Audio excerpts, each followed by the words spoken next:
Welcome to my channel. Today we are going to learn how to create frequency distribution table and frequency distribution graphs in Excel. There are different methods to create this frequency distribution tables uh, in Excel. A video lecture, we will use pivot table to create frequency distribution table and graph. We are going to create frequency for each value in the variable of the dataset. First, we have to select the column. Now select the recommended pivot table from the insert tab.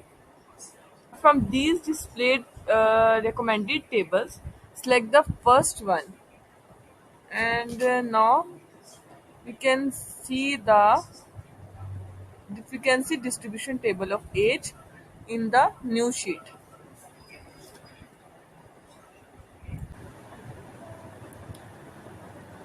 Rename the sheet to frequency dist table. This is a frequency distribution table of age variable.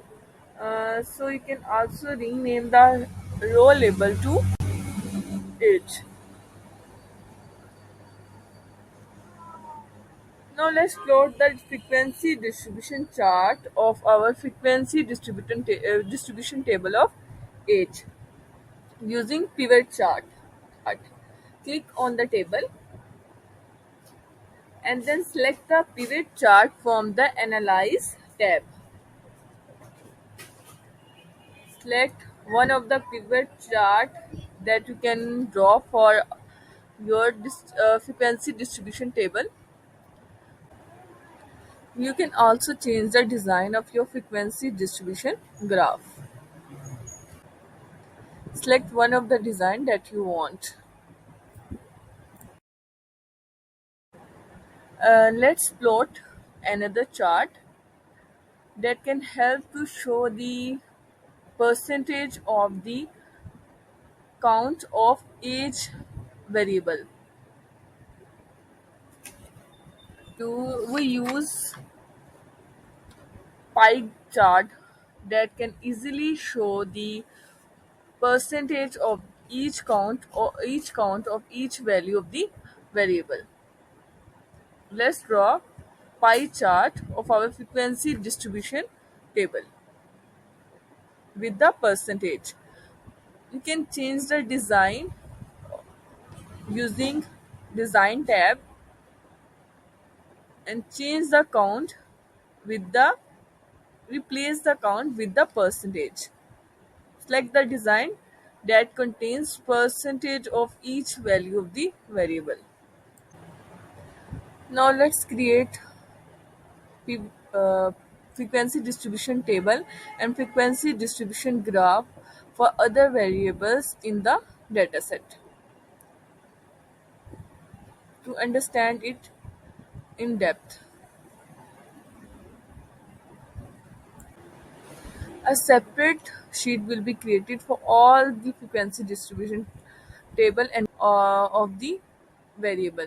So we have to move these frequency distribution table in the previous frequency distribution table sheet. You select the move pivot table from the analyze tab to move it in the previous sheet. Do the same procedure for all the variables of the table for all the variables of the data.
Thank you for watching my video. Stay with me for more video lectures, for more video tutorials, for MS Excel and other courses.